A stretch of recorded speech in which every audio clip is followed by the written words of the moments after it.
어떤 사람에게 두 아들이 있는데 그 둘째가 아버지에게 말하되 아버지여 재산 중에서 내게 돌아올 분깃을 내게 주소서 하는지라. 아버지가 그 살림을 각각 나눠 주었더니 그 후 며칠이 안 되어 둘째 아들이 재물을 다 모아 가지고 먼 나라에 가 거기서 허랑방탕하여 그 재산을 낭비하더니 다 없앤 후 그 나라에 크게 흉년이 들어 그가 비로소 궁핍한지라. 가서 그 나라 백성 중 한 사람에게 붙여 사니 그가 그를 들로 보내어 돼지를 치게 하였는데 그가 돼지 먹는 쥐엄 열매로 배를 채우고자 하되 주는 자가 없는지라.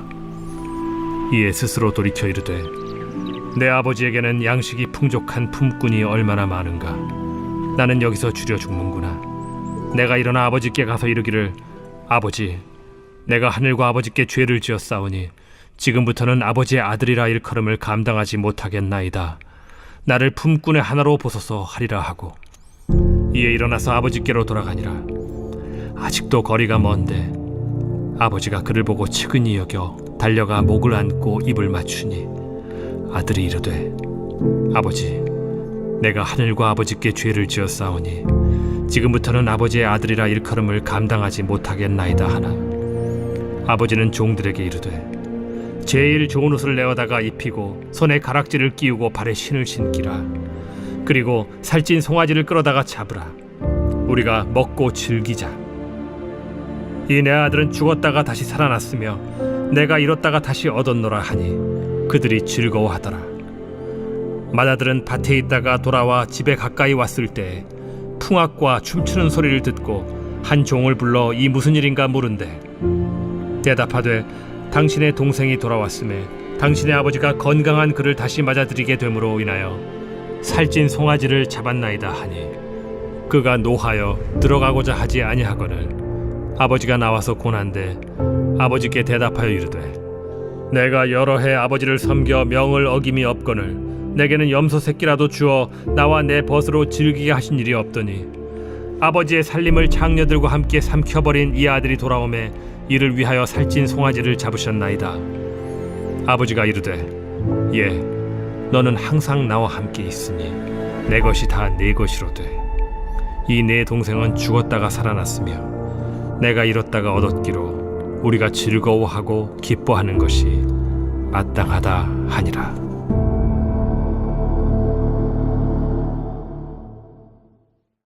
오늘도 말씀의 자리에 나오신 우리 성도님들을 환영하고 축복합니다. 오늘은 제가 오래전부터 좋아하던 본문으로 설교를 준비하게 되었습니다. 제가 이 본문을 좋아하게 된 이유는 탕자인 둘째 아들의 삶이 저와 닮은 구석이 많았기 때문입니다. 저도 하나님을 떠난 시기가 있었고 다시 하나님 아버지의 품으로 돌아와 그분의 사랑을 경험했었기 때문에 저에게 이 본문은 그때의 감격으로 돌아가게 만들어주는 소중한 말씀입니다. 그래서 이 말씀을 전하기로 했을 때 처음에는 집 나갔다 돌아온 자타공인 탕자의 대명사 둘째 아들을 중심으로 말씀을 준비하려고 했습니다. 둘째 아들의 잘못과 뉘우침 그리고 그를 받아들인 아버지의 풍성한 사랑이 중심이 된 말씀을 준비했었습니다. 그렇게 말씀을 준비하다 보니 이 말씀에서 둘째 아들만큼이나 큰 비중을 가진 인물 바로 탕자의 형인 첫째 아들에 대한 내용을 빼놓고 둘째 아들에 관한 이야기를 하는 것은 불가능하다는 것을 깨닫게 되었습니다. 우리는 보통 탕자의 비유라고 하면 둘째 아들을 먼저 떠올리게 되는데 실제로 이 말씀은 누가복음 15장 1절에서 3절을 보시면 예수님이 세리와 죄인들과 함께 식사하시는 그 모습을 보고 수군거리는 바리새인과 서기관들에게 들려주신 말씀입니다. 그리고 말씀을 살펴보면 첫째 아들은 바리새인과 서기관들을 비유로 설명하신 것이기 때문에 오늘 읽은 본문은 사실 첫째 아들과 같은 사람들에게 들려주시는 예수님의 말씀이라는 것을 알 수가 있습니다. 그렇다는 것은 첫째 아들에 대한 얘기를 하지 않고 탕자인 둘째 아들에 대해서만 살펴보는 것만으로는 오늘 본문의 의미를 다 이해할 수 없다라는 것입니다. 그래서 오늘 말씀 속에서 저와 성도님들은 둘째 아들과 아버지, 첫째 아들에 대한 내용들을 차례대로 한번 살펴보려고 합니다. 저희가 먼저 살펴볼 사람은 돌아온 탕자 둘째 아들입니다. 둘째 아들이 어떤 사람인지 저와 성도님들이 11절과 12절의 말씀을 함께 보시겠습니다. 이 말씀을 함께 받겠습니다. 또 이르시되 어떤 사람에게 두 아들이 있는데 그 둘째가 아버지에게 말하여 아버지여 재산 중에서 내게 돌아올 분깃을 내게 주소서 하는지라. 아버지가 그 살림을 각각 나누어 주었더니. 12절에 나오는 둘째 아들의 요청에서 둘째 아들이 어떤 놈인지를 대번에 알 수 있습니다. 둘째 아들이 아버지가 돌아가셨을 때 자신의 몫으로 줄 유산을 지금 달라고 아버지가 두 눈 시퍼렇게 뜨고 살아계신 앞에서 이야기를 하고 있습니다.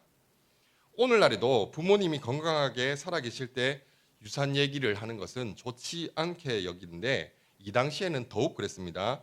아버지가 임종 직전이어도 자식이 먼저 꺼내기 힘든 말을 지금 둘째가 꺼내고 있는 것입니다. 둘째 아들의 말이 아버지의 가슴에 대못을 박을 수밖에 없는 이유는 그 말 속에 아버지를 죽은 것으로 여기겠다는 의미가 담겨 있기 때문입니다. 둘째 아들이 아버지의 소식을 듣고 싶어 하지 않고 아버지를 다시 볼 생각도 없었고 아버지를 잊어버리고 살겠다는 마음으로 유산을 달라고 했다는 것을 어떻게 아냐면 13절에서 재산을 받자마자 모든 재산을 처분해서 아무런 미련도 없이 먼 나라로 가버리는 것을 통해서 우리는 그 사실을 알 수가 있습니다. 자식이 하고 싶은 일이 있어서 돈 좀 달라고 하는 게 불가능한 일은 아닙니다. 물론 그게 유산이라서 여기는 좀 문제가 되기는 하지만 아무튼 아버지가 살아계실 때 자녀들에게 결혼 자금이다, 사업 자금이다 해서 돈을 주기도 하지 않습니까? 이스라엘에서도 이런 일들이 있었는데 특이한 점은 부모님이 살아계실 때 재산을 받게 되면 상속받은 사람이 그 받은 재산을 마음대로 할 수가 없었다라고 합니다. 설령 재산을 나누어 준다고 해도 여전히 아버지에게 재산의 소유권이 있었기 때문에 아버지의 허락을 구하고 사용해야 한다는 것입니다. 심지어 사업을 해서 이익금을 남기게 되더라도 그 이익금을 마음대로 사용하지 못하고 아버지께로 그 이익을 돌려야 된다라고 합니다. 그런데 이놈의 둘째 아들은 마치 아버지가 이미 죽은 것처럼 자기 멋대로 재산을 처분하고 탕진해 버립니다. 이런 상황이면 아버지가 어떻게 반응하는 것이 맞을까요? 이놈이 매를 맞아야 정신을 차리지 하면서 후드려 패거나 아니면 그렇게 나가고 싶냐라고 하면서 집에서 쫓아내는 게 맞을 것 같은데 그렇게 하시는 것이 아니라 아무 말 없이 재산을 나눠주십니다. 이때 아버지의 마음이 어땠을지 성경에 자세히 기록하고 있지는 않지만 둘째 아들이 떠나고 난 뒤에 아들이 돌아오기만을 기다린 아버지의 모습을 생각해 봤을 때 아마도 미움과 분노보다는 깊은 슬픔의 감정이 아니었을까 생각해 보게 됩니다. 돈을 주는 것이 아까운 것도 아니고 자식을 이렇게밖에 못 키웠나 실망하는 것도 아니고 아들이 자신을 죽은 것으로 여기고 떠나는 것, 바로 아들과의 관계가 단절되는 것이 아버지로서는 참을 수 없는 슬픔으로 다가왔을 것입니다. 둘째 아들이 아버지를 죽은 것으로 여기고 살아가는 모습은 아담의 범죄 이후 하나님 없이 살아가는 사람들의 모습과도 같습니다. 죄로 인해서 하나님으로부터 단절된 인간들이 하나님이 없다고 생각하고 하나님 대신 우상을 섬기며 자신이 옳다고 여기는 대로 살아가는 모습이 둘째 아들의 모습입니다. 그들은 하나님 없이 사는 것이 자신들의 삶에 자유를 주고 죄책감과 불안을 없애고 그리고 그렇게 된다라고 믿고 있습니다. 그들은 하나님의 절대적인 도덕 기준을 따르는 것이 아니라 인간이 선택한 자율적인 가치로 그것들을 대신해야 된다라고 믿고 있습니다. 아버지를 떠나 자신이 원하는 대로 살아가려는 둘째 아들의 모습은 하나님을 죽은 것으로 여기고 자신을 믿고 살아가는 사람들의 모습과도 같아 보입니다. 자, 그런데 12절에서 둘째 아들이 아버지를 죽은 것으로 여기고 있지만 실제로는 이때 누가 죽었는지 아십니까? 실제로 죽은 것은요, 둘째 아들입니다.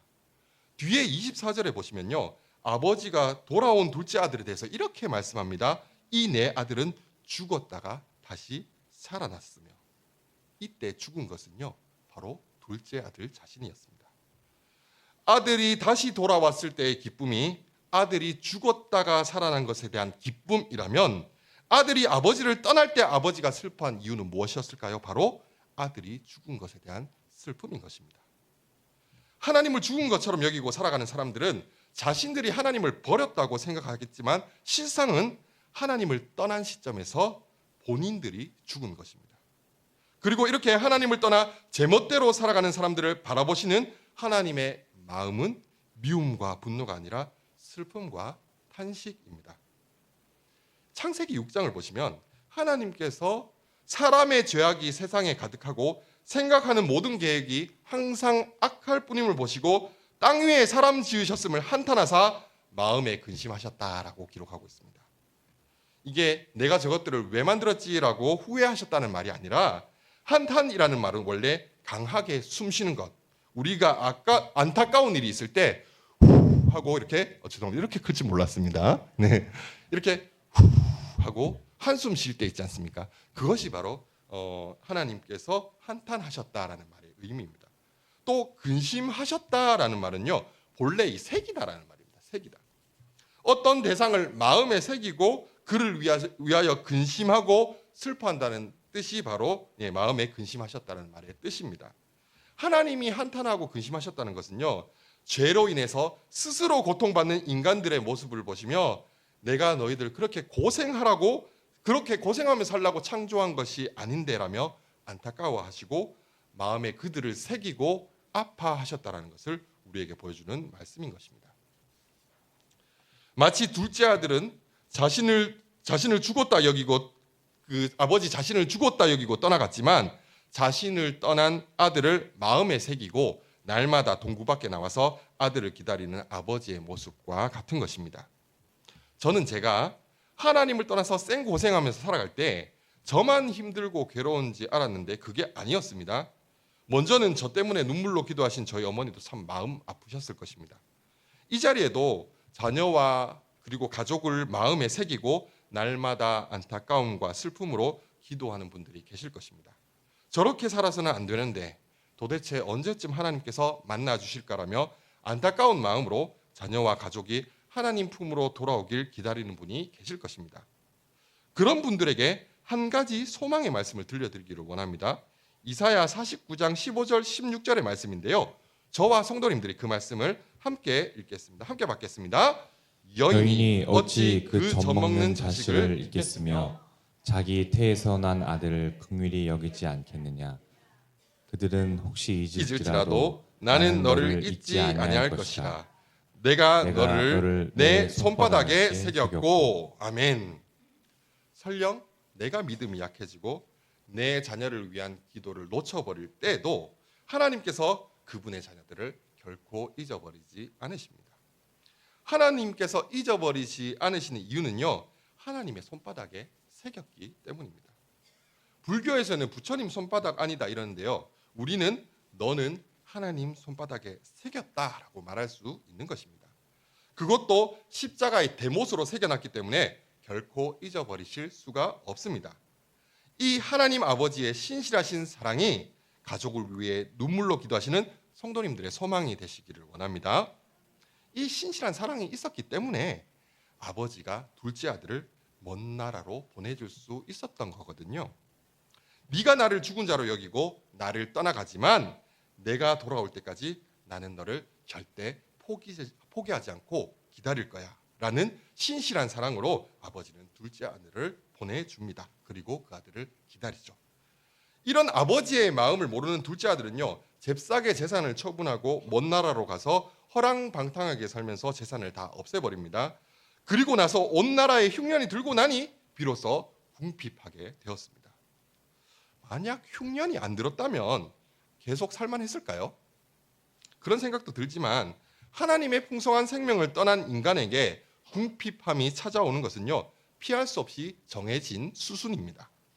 이 궁핍함은 단지 가진 게 없는 것을 말하는 게 아니라 다른 나라의 사람에게 붙어 사는 삶, 하나님이 아닌 다른 데 가서 종살이하는 삶으로 전락하게 되는 것입니다. 사람들은 하나님을 떠난 삶을 자유롭게 죄짓고 사는 삶으로 생각하는데 실제로는 자유롭게 죄짓는 게 아니라 죄밖에 못 짓는 죄의 종노릇하는 삶을 사는 것입니다. 그렇게 주의 자녀로 지음받은 인간이 하나님을 떠나면 세상에서 종노릇하고 살아가며 고생하게 되는 것은 당연한데, 이때 중요한 것이 이 고생 중에 하나님을 기억하느냐 아니냐입니다. 하나님의 사랑과 거룩하심을 기억하고 자신이 철저한 죄인임을 깨닫는 사람에게는 어떤 일이 일어나냐면, 하나님과 자신 사이에 있는 이 큰 차이를, 하나님 거룩하고 하나님은 사랑이 많으시고 나는 죄인이다라고 느껴지는 이 큰 차이를 자신의 힘으로는 메울 수 없다는 것을 깨닫고 자신이 은혜가 필요한 사람임을 알게 됩니다. 은혜를 구하게 된다라는 것입니다. 그 은혜는 어디서 얻을 수 있을까요? 예수님의 십자가는 하나님과, 그리고 하나님과 하나님을 떠난 죄인의 사이를 메우고도 남는 은혜를 우리에게 부어 주십니다. 고생 중의 탕자는요, 아버지의 사랑이 얼마나 큰지와 자신이 얼마나 죄인인지를 깨닫게 되었을까요? 그것을 알기 위해서 저와 성도님들이 본문 17절과 18절의 말씀을 함께 읽겠습니다. 이에 스스로 돌이켜 이르되 내 아버지에게는 양식이 풍족한 품꾼이 얼마나 많은가. 나는 여기서 줄여 죽는구나. 내가 일어나 아버지께 가서 이르기를 아버지, 내가 하늘과 아버지께 죄를 지었사오니. 아멘. 이 둘째 아들은요, 자신의 처지가 궁핍하고 나서야 아버지가 자신의 종과 품꾼에게조차 자비로운 분이심을 깨닫게 되었고, 그런 아버지를 죽은 자처럼 여기고 버린 자신이 큰 죄를 지었음을 깨닫게 되었습니다. 자, 이것을 봤을 때 회개는 자기가 어떤 자인지를 철저하게 깨닫게 되는 것으로 출발함을 알 수 있습니다. 자신이 어떤 존재인가라는 중요한 진리는요, 사람의 생각과 지혜로는 알 수 있는 것이 아닙니다. 17절에 이에 스스로 돌이켜 이르되라는 말은 원래 이 원어로 보면은요, 그가 자기 자신에게로 돌아왔다는 뜻입니다. 그가 자기 자신에게로 돌아왔다. 하나님 앞에서 내 자신이 어떤 존재인지를 알게 되었다라는 뜻입니다. 하나님 앞에서 자신이 얼마나 큰 죄인인지를 깨닫고, 또 자신이 정말로 있어야 할 곳은 돼지 우리가 아니라 아버지의 집이라는 사실을 깨달았다라는 것입니다. 나 자신이 하나님 앞에서 어떤 존재인지를 깨닫게 해주시는 분이 계십니다. 우리는 하나님을 떠났지만 하나님의 영이신 성령님께서는 우리가 하나님께로 돌이킬 수 있도록 곁에서 말씀하시고 깨닫게 해주시는 것입니다. 바람이 임의로 부는 것처럼, 어디로 부는지 알 수 없는 것처럼, 그때가 언제일지는 알 수 없지만 하나님의 주권 아래 성령님께서 우리 마음 가운데 역사하실 때 내가 진정으로 어떤 존재이고 어디로 가야 함을 깨닫게 됩니다. 자, 이렇게 성령님께서 우리가 어떤 존재인지를 깨닫게 해주실 때 우리가 해야 할 것이 있습니다. 그게 무엇이냐면 성령의 음성에 순종해 엉덩이를 떼고 일어나는 것입니다. 둘째 아들은요, 정말 잘한 게 없는 불효자지만 하나님의 관점에서 잘한 게 딱 하나 있습니다. 바로 아버지께로 돌아가기로 결심한 것입니다. 성령님께서 우리의 마음 가운데 아버지의 사랑과 내가 죄인임을 보여주실 때, 그리고 그 간극을 메울 수 있는 유일한 길인 십자가의 은혜를 보여주시고 그것을 믿게 하실 때 내가 있던 자리에서 일어나 그 은혜를 믿음으로 붙잡는 일은 우리의 몫인 것입니다. 둘째 아들이 아버지께로 돌아가기로 결심한 것은 정말로 잘한 일입니다. 자, 하지만 아버지께로 돌아가기로 결심하면서도 한 가지 부족한 것이 있었으니 그것이 무엇이냐면 자신을 향한 아버지의 사랑과 은혜를 완전히 깨닫지는 못했던 것 같습니다.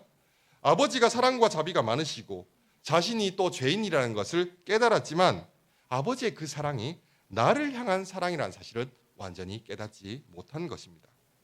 그걸 어떻게 할 수 있냐면 둘째 아들이 아버지께로 돌아가기로 결심하면서 세웠던 계획을 통해서 알 수 있습니다. 그 계획이 19절에 나오는데요. 제가 그 말씀을 읽어드리겠습니다. 지금부터는 아버지의 아들이라 일컬음을 감당하지 못하겠나이다. 나를 품꾼의 한으로 보소서 하리라 하고, 이것이 둘째 아들의 계획이었습니다. 아버지를 보자마자 무릎 꿇고 이 이야기를 하겠다는 계획을 세우고 고향으로 돌아가려고 하고 있는 것입니다. 19절에 둘째 아들이 아버지를 만나면 하려고 준비한 자신을 아버지의 아들이 아닌 품꾼의 하나로 보소서라는 말 속에서 이 둘째 아들이 아버지의 사랑과 은혜를 완전히 깨닫지 못했다라는 사실을 우리는 확인할 수가 있습니다. 여기 품꾼이라는 말이 나오는데요. 이 품꾼은요, 종이라는 말과는 좀 개념이 다릅니다. 종이랑 품꾼 중에 누가 더 좋을까요? 예, 질문입니다. 종 왜요?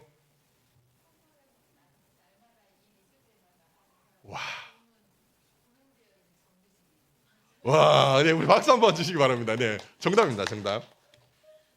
네, 이 종이랑 품꾼 중에서 이게 아무래도 품꾼은 자유가 있으니 더 좋을 거라고 생각할 수 있지만 실제로 종은 정규직이고요. 품꾼은 일이 있을 때만 불러다 쓰는 비정규직 알바입니다, 알바. 자기를 이런 품꾼으로 봐달라는 말은요, 겸손의 표현이 아니라 자신이 품꾼으로 받는 얼마 안 되는 삭스를 통해서라도 아버지께 입힌 크나큰 손해를 조금이라도 갚아 나가겠다라는 뜻입니다. 자신이 무엇이라도 노력해야 아버지의 사랑은 입지 못하더라도 적어도 아버지의 노여움은 풀리게 되지 않을까 걱정했던 것입니다. 많은 사람들이 자신이 죄인임을 깨닫고 하나님께로 돌이키고도 하나님께 무언가를 드려야 그분의 사랑과 인정을 받게 될 것이라는 생각으로 살아갑니다. 혹여 하나님께 대한 헌신이 부족해지면 하나님의 책망을 받을까 두려워하는 품꾼으로 살아가는 모습이 우리 안에서도 종종 발견될 때가 있습니다. 이런 걱정과 염려는 어떻게 해결할 수 있을까요? 방법은 하나뿐입니다. 그 방법을 요한일서 4장 18절에서는 이렇게 말씀하고 있습니다. 사랑 안에 두려움이 없고 온전한 사랑이 두려움을 내쫓나니. 아멘. 우리가 자격 없는 자에게 부어주시는 하나님의 깊은 사랑과 은혜를 경험할 때에만 무언가를 해야만 사랑받을 것이라는 그 두려움으로부터 해방될 수가 있습니다. 그리고 이 사랑은요, 우리가 얻어내는 사랑이 아니라 하나님께서 주도적으로 부어주시는 사랑입니다. 세상의 다른 종교는요, 신에게 제물을 바치고 치성을 드려야 신으로부터 은총을 받을 수 있다고 가르칩니다. 사실 이것은요, 은총이라고도 할 수 없는 삭스를 받는 것인데, 기독교는 여타 종교들과는 다르게 무얼 하지 않아도 하나님께서 우리를 먼저 사랑해 주심을 믿고 가르칩니다. 더 나아가서요, 다른 종교는요, 자신들이 신의 명령을 지키고 따라야 신의 사랑을 입을 수 있다고 가르치는데, 기독교는요, 우리가 하나님의 말씀을 지키지 않는 죄인이었을 때, 심지어는 하나님을 알지도 못하던 그때에 우리를 사랑하셔서 하나님의 아들을 내어주셨다라고 말씀합니다. 우리는요, 그 하늘 아버지의 사랑을 깊이 깨달을 때 하나님의 사랑을 얻기 위해 노력하는 종이 아니라 아들로서 아버지의 말씀에 순종할 수 있게 되는 것입니다. 말씀을 지켜서 사랑을 얻는 게 아니라 사랑하니까 말씀을 지키는 것입니다.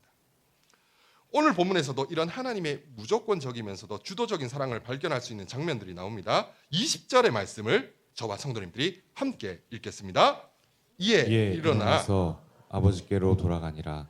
아직도 거리가 먼데 아버지가 그를 보고 측은히 여겨 달려가 목을 안고 입을 맞추니. 아멘. 먼저 서로 간의 거리가 먼데 아버지가 아들을 먼저 알아봤다라고 합니다.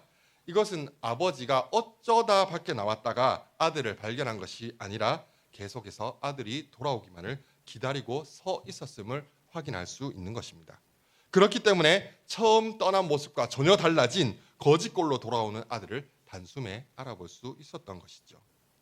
그리고 또 하나, 아버지가 아들을 보고 먼저 달려오는 모습을 통해서요, 아버지의 용서가 아들의 사죄보다 앞선다는 것을 알 수 있습니다. 다시 말씀드리겠습니다. 아버지의 용서가 아들의 사죄보다 앞선다는 것을 우리는 알 수가 있습니다. 이게 무슨 말이냐면요, 사람들은 내가 회개해서 하나님이 용서하신다라고 생각하는데요, 엄밀히 따지면 우리가 회개한다고 해서 하나님이 우리 죄를 반드시 용서해 주셔야만 할 이유는 없습니다.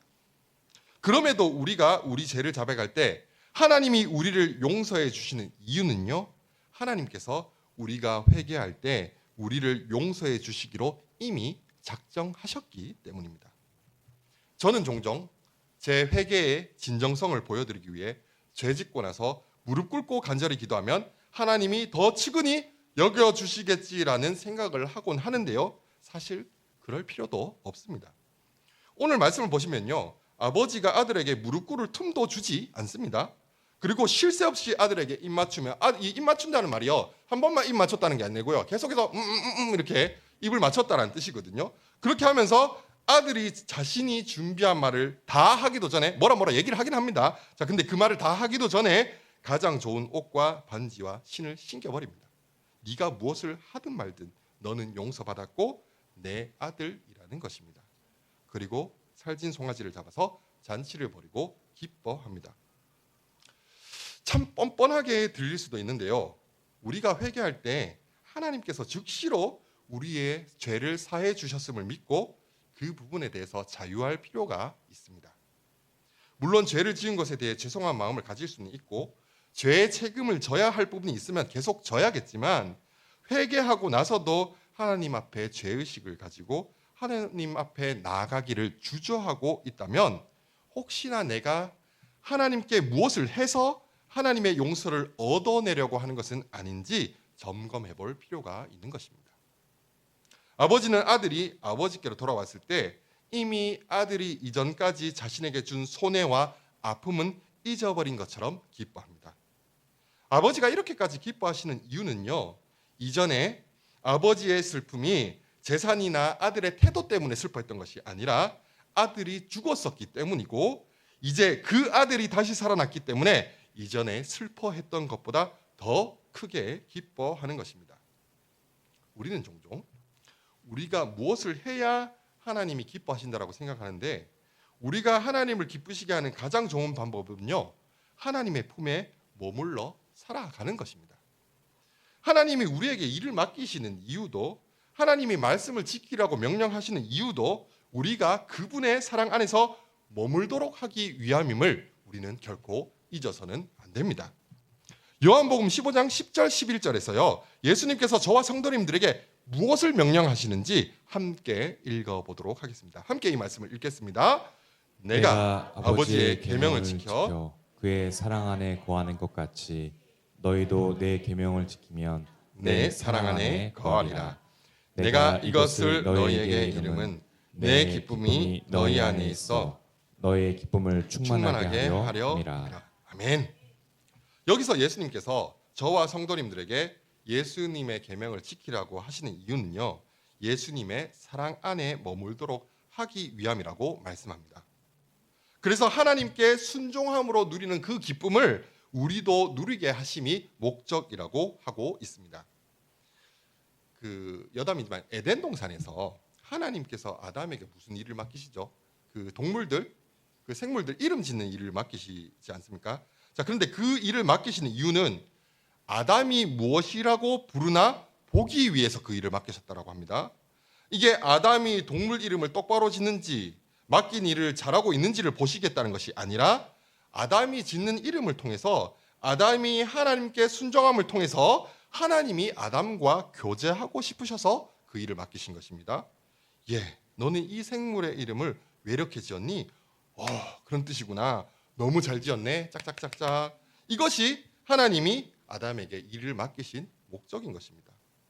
그걸 알 수 있는 게 아담이 각 생물을 부르는 것이 곧 그 이름이 됩니다. 하나님은 단 한 번도 아담에게요. 아담이 지은 이름에 대해서 너 이름 이렇게밖에 못 지어? 돼지가 뭐야 돼지가? 너 나한테 돼질래? 이런 이야기를 하신 적이 없다는 거죠. 네, 오늘 설교 중에 있는 유일한 개그입니다. 예. 지난 설교 때 금요기도의 설교 이후에 아내에게 제가 설교 피드백을 받거든요. 정말 설교가 좋았다. 그런데 제발 웃기려고 노력은 안 했으면 좋겠다라는. 그래서 줄였는데 하나 넣은 게 이겁니다. 자, 이렇게 아담에게 너 이름 왜 그따구로밖에 못 지었냐라고 하신 적이 한 번도 없으시다라는 것입니다. 우리가 하나님께서 우리에게 순종하게 하신 일, 우리에게 맡겨주신 일을 순종할 때 너무 전전긍긍하면서 이게 맞습니까? 저게 맞습니까? 할 필요 없는 이유가 여기에 있습니다. 물론 하나님의 뜻이 무엇인지 구하는 태도는 귀하지만 맞고 틀린 것보다 하나님께 순종함으로 하나님 품에 머무는 것 자체가 하나님께 기쁨이 된다는 사실입니다.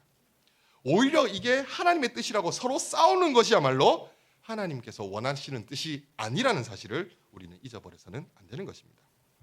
둘째 아들이 그저 아버지와 함께 있는 것만으로 아버지는 기뻐하십니다. 그리고 아들에게도 아버지의 사랑 안에 거하는 것이 가장 큰 기쁨입니다. 이렇게 아버지 안에서 큰 기쁨을 누리게 된 둘째는요, 그 뒤로는 더 이상 집을 나가지 않았을까요? 그것을 알 수는 없죠.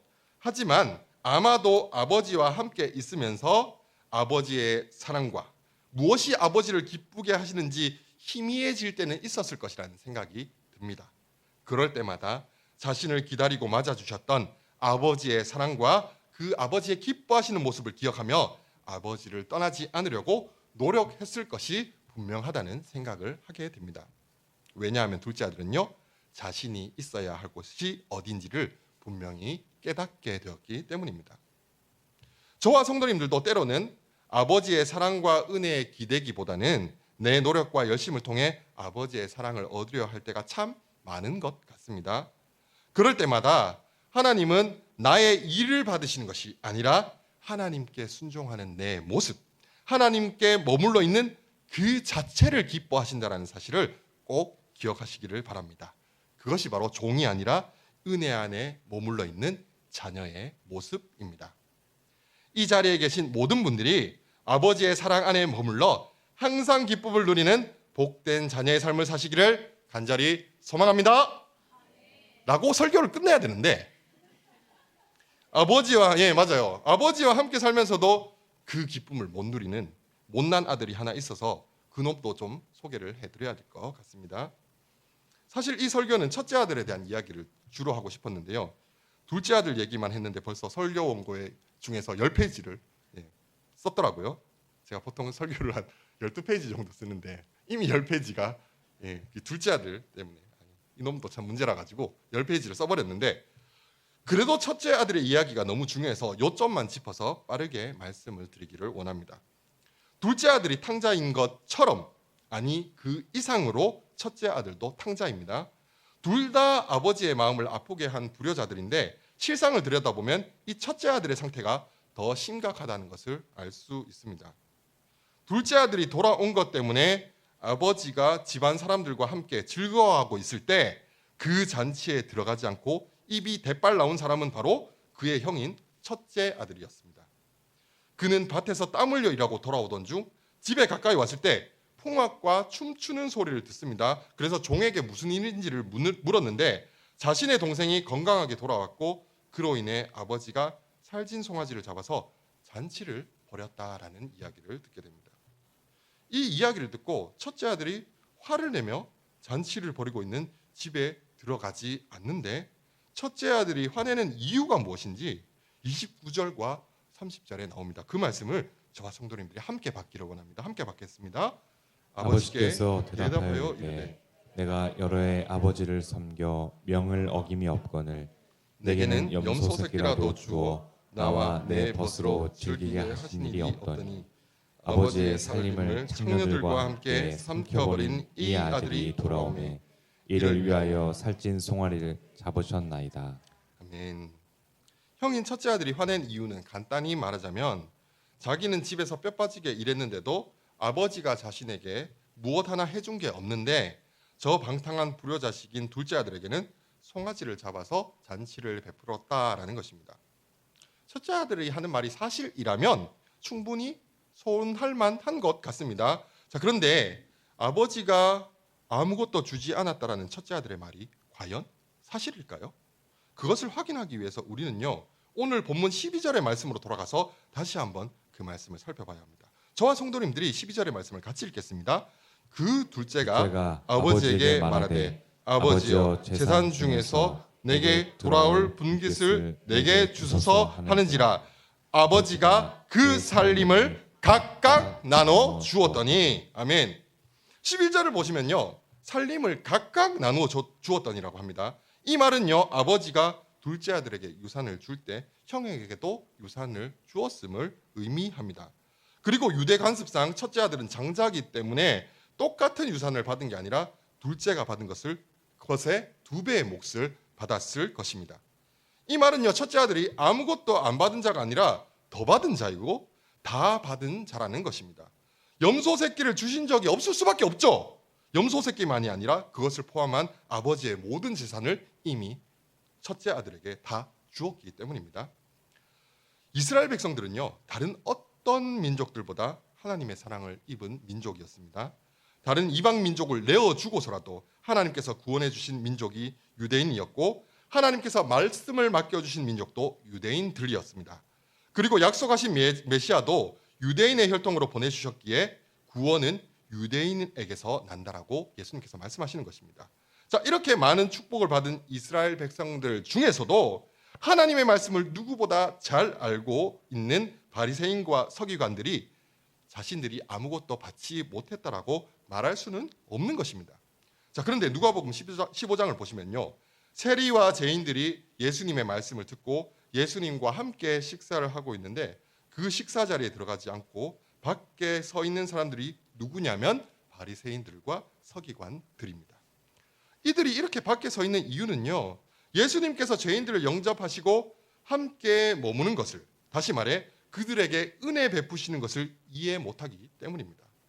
이들이 들어가지 않는 것은요, 자기들이 죄인과 세리들보다 의롭기 때문이고, 그렇게 의로운 이유는 자기들은 말씀을 지키기 위해 애쓰고 수고했기 때문입니다. 이것을 다르게 얘기하면요, 자기들은 하나님께 은혜로 받은 것이 하나도 없다라는 뜻입니다. 자신들이 수고하고 애써서 획득한 자기 의로 똘똘 뭉친 자들에게 하나님으로부터 거저 받은 은혜라는 것은 아버지의 낭비로밖에 보이지 않습니다. 첫째 아들은 사실 둘째 아들이 꼴보기 싫어서 집에 들어가지 않은 것 이상으로 아버지의 해픈 사랑에 분노하고 있음이 분명합니다. 첫째 아들이 집에 안 들어가고 잔치에 참여하지 못하는 게 왜 문제입니까? 그것은요, 그가 아버지의 은혜를 경험하지 못한 자라는 것을 보여주기 때문입니다. 하나님의 은혜를 경험하지 못하는 자들은요, 회개한 자의 기쁨에 참여하지 못합니다. 자신이 그 기쁨을 한 번도 누려본 적이 없기 때문입니다. 그리고 이렇게 은혜를 거부하는 사람들은요, 하나님의 구원과도 상관없는 자들입니다. 이렇게 첫째 아들은요, 아버지가 주신 것을 다 받은 자이지만 아버지와 함께 살면서도 여전히 아버지의 마음을 모르고 있었기에 자신이 종처럼 살고 있다고 느끼고 있었습니다. 이 말씀이 충격적인 이유는요, 하나님께서 모든 것을 주셨는데 그것을 가지고도 여전히 종처럼 살아갈 수 있다는 사실을 우리에게 보여주기 때문입니다. 이 자리에 계신 저와 성도님들도 하나님께서 나에게 이미 주신 것들을 잊어버리고 살아간다면 첫째 아들처럼 나는 이렇게 종처럼 일만 하는데 하나님은 나에게 주신 것이 없다라고 불평할 수 있게 되는 것입니다. 그러나 성경은 우리를 위해 아들과 함께 모든 것을 주신 하나님의 사랑을 로마서 8장 23절에서 이렇게 기록하고 있습니다. 이 말씀을 저와 성도님들이 함께 읽겠습니다. 자기 아들을 아끼지 아니하시고, 제가 이거 안 넣은 것 같아요. 죄송합니다. 제가 읽어드릴게요. 자, 이런 일이 한 번은 생길 것 같더라고요. 제가 이걸 준비했는데, 자, 제가 그 말씀을, 귀한 말씀을 읽어드리도록 하겠습니다. 그 귀한 말씀은 저만 읽을 수 있습니다. 제가 읽어드릴게요. 자기 아들을 아끼지 아니하시고 우리 모든 사람을 위하여 내주신 이가 어찌 그 아들과 함께 모든 것을 우리에게 주시지 아니하겠느냐. 아멘. 하나님은요, 저와 성도님들에게 이미 모든 것을 주셨습니다. 하나님이 주신 모든 것들을 기억하고 감사하기보다 그 위에 내가 수고하고 애쓴 것들을 조금이라도 더하려고 한다면, 그것으로 하나님께 인정받고 무엇이라도 하나님께 얻어내려 한다면 우리도 어느 순간 하나님께 받은 것이 없다고 불평하는 첫째 아들의 모습이 될 수 있다는 사실을 잊지 말아야 합니다. 모든 것을 받고도 기쁨과 감사 없이 종처럼 신앙생활 할 수 있는 것입니다. 이렇게 아버지의 마음을 몰라주는 첫째 아들에게 아버지는 이미 모든 것을 주었음을 이야기하며 은혜와 구원의 기쁨에 함께하기를 초청합니다. 자, 그러나 누가복음 15장에 나오는 이 이야기가 정말 무서운 이유는요, 첫째 아들이 뉘우치고 잔치에 함께했다는 내용이 없이 이야기가 끝나버리기 때문입니다. 실제로 첫째 아들과 같은 바리새인과 서기관들 중 대부분은 예수님께서 주시는 은혜에 참여하지 않고 오히려 은혜를 주시기 위해 이 땅에 오신 예수님을 향해 침뱉고 손찌검하고 예수님을 십자가에 못 박아 버립니다. 이 사실을 통해서 인간이 스스로 얻어내려 애쓰는 자기 의가 얼마나 무서운지를 보게 됩니다. 인간이 어떻게 하나님이신 예수님을 조롱하고 침뱉을 수 있습니까? 그러나 자기 의로 가득 찬 사람들은요, 놀랍게도 하나님에게조차 매질하고 하나님을 십자가에서 죽일 수 있습니다. 하나님을 향해서 네가 무슨 하나님이야 라고 할 수 있는 것입니다. 물론 이 자리에 계신 성도님들은 하나님을 조롱하고 죽이는 일 같은 건 상상도 하지 않으실 것입니다. 그러나 하나님의 형상인 형제들, 예수 그리스도의 생명을 덧입고 하나님께서 의롭다고 인정한 성도들을 미워하고 판단하는 것이 하나님께 하는 것임을 우리는 깨달아야 합니다. 우리는 형제를 미워함으로 하나님을 또다시 십자가에 못 박을 수 있는 것입니다. 말씀을 마무리하겠습니다. 오늘 둘째 아들과 첫째 아들의 삶을 살펴보면서 성도님들께서는 둘 중 어느 쪽이 나의 이야기라는 생각이 드십니까? 저도 제가 어느 쪽인지를 생각해 봤는데요. 결론은 둘째 아들과 첫째 아들 모두 저의 이야기라는 것을 깨닫게 되었습니다.